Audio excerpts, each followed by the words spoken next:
जय हिंद दोस्तों, महान सैनिक क्लासेस में आप सभी का स्वागत है। मैं राहुल सर आज आपको इस एक्सरसाइज में क्वेश्चन नंबर 3 का क्वेश्चन नंबर 1 को सॉल्व कराऊंगा। इसमें देखिए जो भी क्वेश्चन दिया गया है उसको रैखिक समीकरण युग्म बनाना है आपको और फिर प्रतिस्थापन विधि से उसको सॉल्व भी करना है। प्रतिस्थापन विधि से कैसे सॉल्व होता है इससे पहले हम आपको बता चुके हैं। ठीक है, चलिए आते हैं क्वेश्चन पर। देखिए जो क्वेश्चन आपका दिया गया है इस एक्सरसाइज में दिया गया है कि दो संख्याओं का अंतर 26 है। दो संख्याएं हैं और उसका अंतर 26 है और एक संख्या दूसरी संख्या की 3 गुनी है। इसका मतलब कोई संख्या बड़ी कोई छोटी होगी तभी ना एक दूसरे का 3 गुना है। ठीक है, उन्हें ज्ञात कीजिए, मतलब दोनों संख्याएं निकालना है। तो देखिए हम आपके सामने यहाँ पे लिखे हैं, मान लिए हैं कि माना पहली संख्या x तथा दूसरी संख्या y है।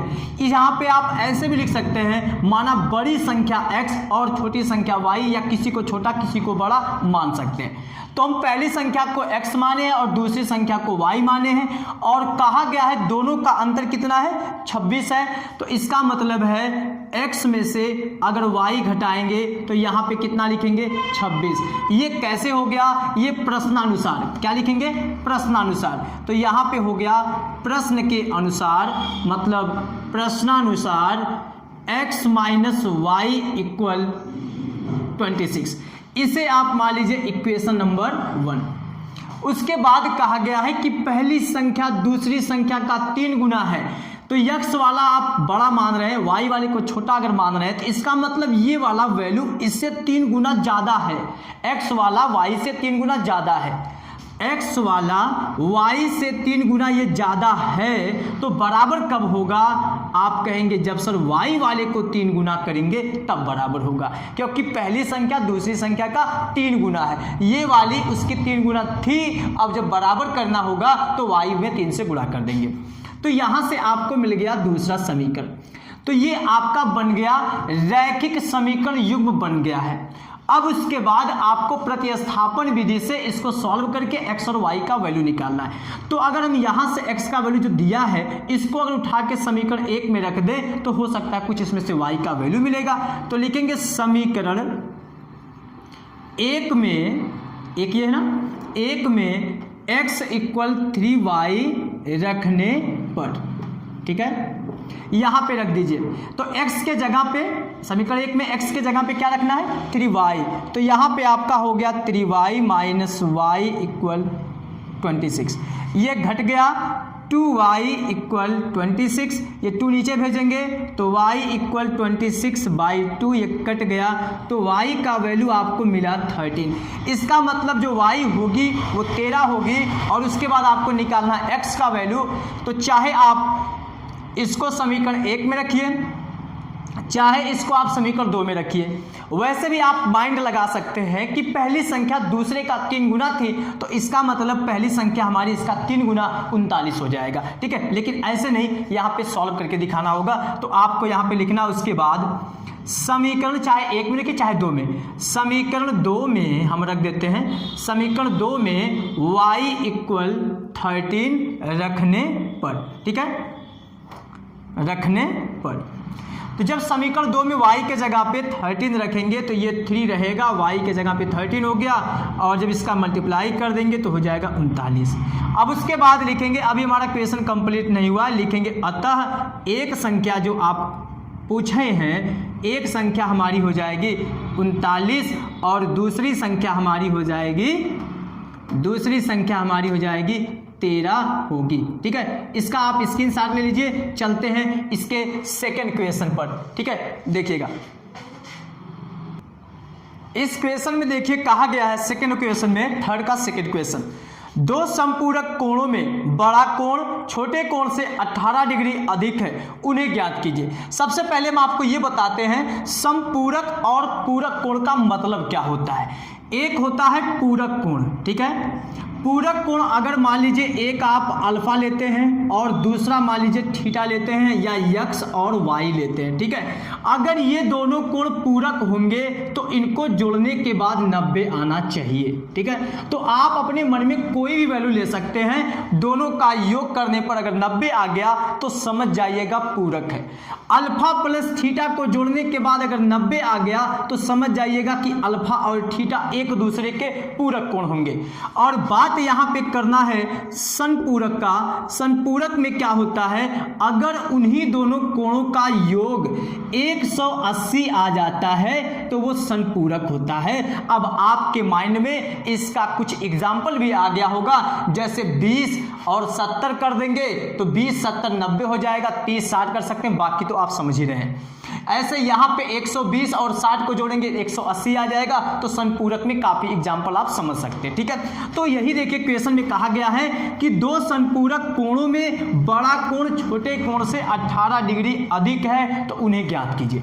जो बड़ा कोण है ना वो छोटे वाले से 18 ज्यादा है।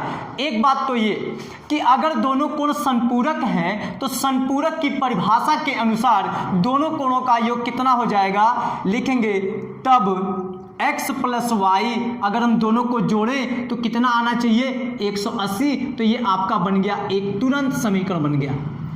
ये बात समझ में आ रही ना, ये कैसे हो गया, चूंकि दोनों कोण क्या है संपूरक है। या तो इससे पहले आप ऊपर लिख सकते हैं चूंकि दोनों कोण क्या है, दोनों कोण क्या है संपूरक है।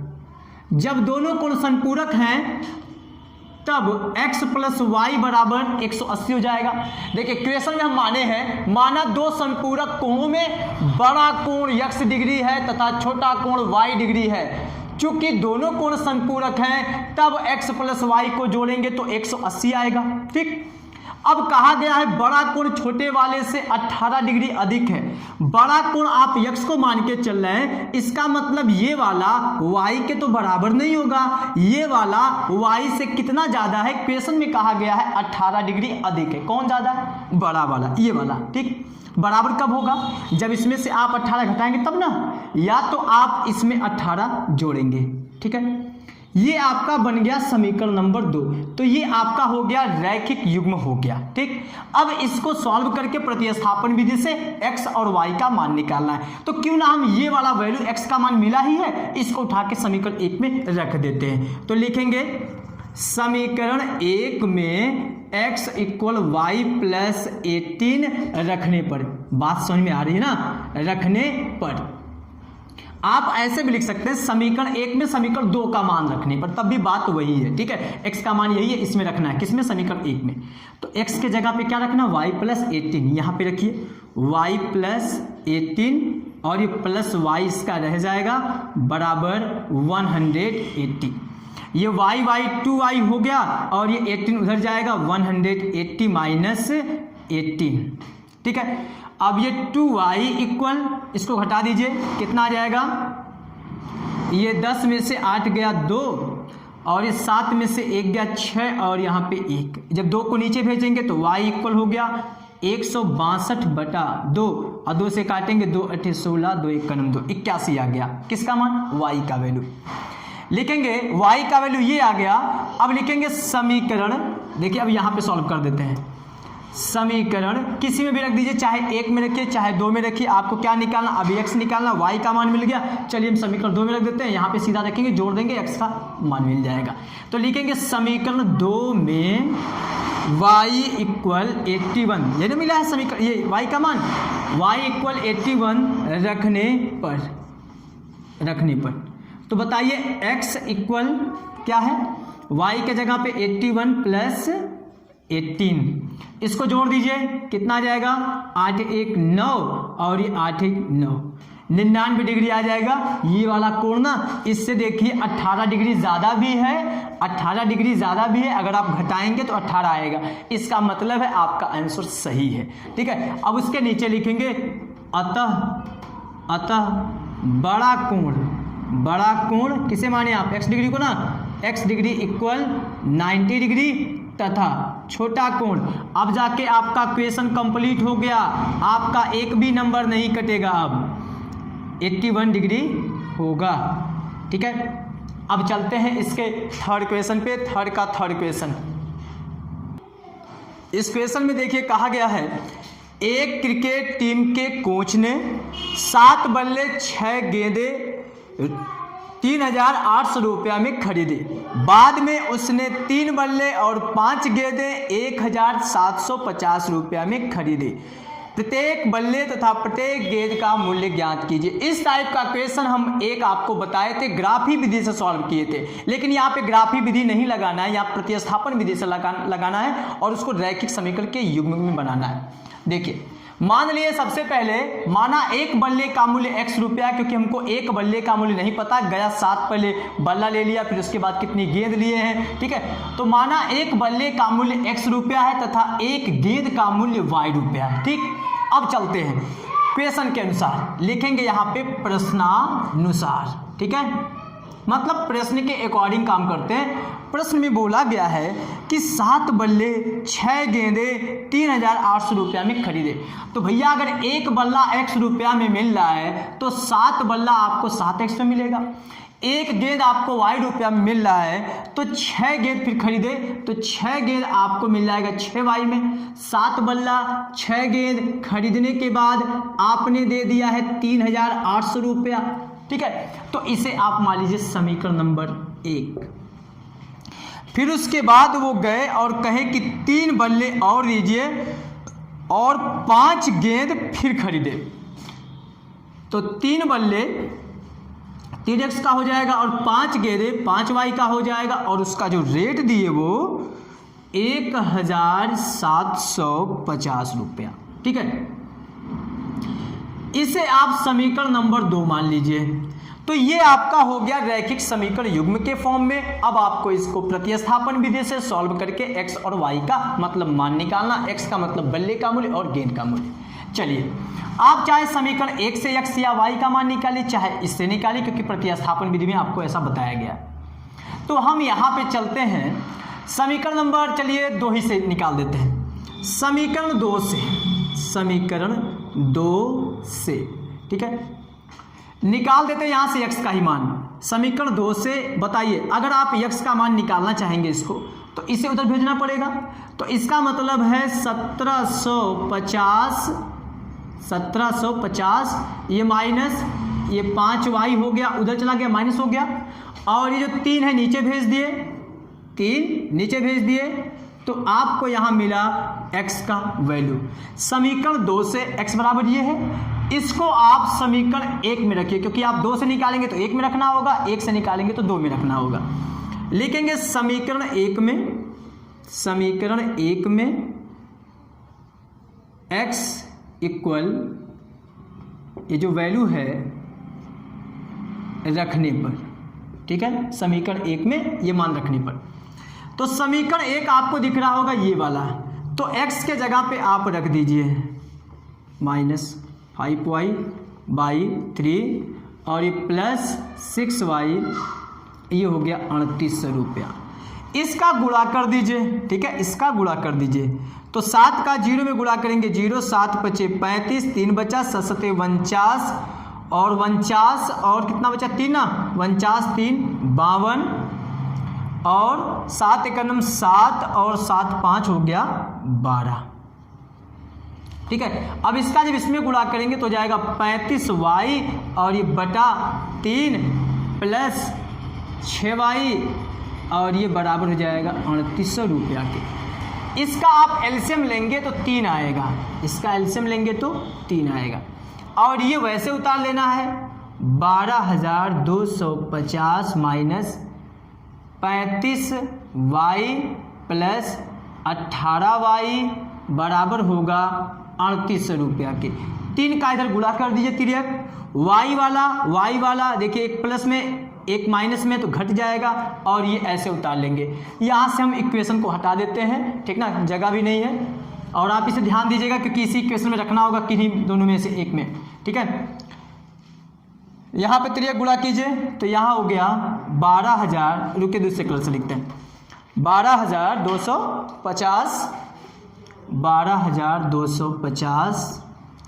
जब आप इसमें से घटाएंगे, इसमें से आप घटाएंगे तो बताइए कितना आ जाएगा, 15 में से ये 17 आ जाएगा ना, 17y। 35y में से आपको 18y कम करना है, ठीक है, तो आपको मिल जाएगा 17y, वही माइनस में, और 3 का इधर गुणा कर दीजिए, ये मिल जाएगा 0 0 और 3 8 24 का 4, 2 बचा, 3 3 का 9 और कितना बचा है 2 ना, 9 और 2 11। ये देखिए -17y इक्वल ये 11,400 और इसे उधर भेजेंगे तो 12,250। इसे घटा दीजिए तो ये हो जाएगा -17y इक्वल, देखिए ये 12,250, ये 11,400, तो इसमें से घटाना पड़ेगा, तो 0 में से 0 गया 0, 5 में से 0 गया तो 5, 2 में से 4 नहीं जाएगा तो 12 में से 4 गया 8, यहाँ पे 1 बचा, 1 में से 1 गया 0, ऐसे आएगा, ठीक ना। y इक्वल ये माइनस में आएगा क्योंकि बड़ा नंबर माइनस में है, तो ये हो गया -850 बटा -17, माइनस से माइनस कटा, 17 पचे 85, तो y का वैल्यू आ गया 50 रुपया। ये 50 किसका आया, 50 आपने गेंद का मूल्य माना है, इसलिए गेंद का मूल्य हो गया 50 रुपया। अब ये मान आप चाहे समीकरण 1 में रखिए चाहे 2 में रखिए, आपका x का वैल्यू जो आएगा वही आपका हो जाएगा बल्ले का मूल्य। चलिए हम समीकरण 1 में रख देते हैं, तो लिखेंगे समीकरण 1 में y इक्वल 50 रखने पर, समीकरण 1 में रख दीजिए y के जगह पे, ये 7x वैसे रहेगा प्लस ये 6y के जगह पे 50 बराबर ये 3800 रुपया। ये बताइए 7x प्लस 25, ये 50 का 6 में गुणा करना तो हो जाएगा ये 300, ठीक है, और ये बराबर हो जाएगा 3800 रुपया। इसे उधर भेजेंगे तो आपका मिल जाएगा 7x बराबर 3800 में से 300 कम करेंगे तो हो जाएगा 3500 रुपया, और 7 नीचे भेजेंगे तो 7 पचे 35 हो जाएगा 500 रुपया। x का वैल्यू आपका हो गया आंसर। अब इसको हम देखिए यहाँ थोड़ा सा रेस कर देते हैं, ये वाला वैल्यू x इक्वल हो गया 3500 बटा 7, 7 पचे 35 हो गया 500 रुपया। इसका मतलब है बल्ला आपको 500 रुपया मिलेगा और गेंद 50 रुपया मिलेगा।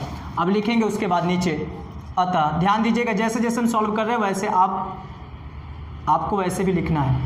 अतः बल्ले का मूल्य वो भी कितने बल्ले का, 1 बल्ले का मूल्य, अतः 1 बल्ले का मूल्य 500 रुपया तथा एक गेंद का मूल्य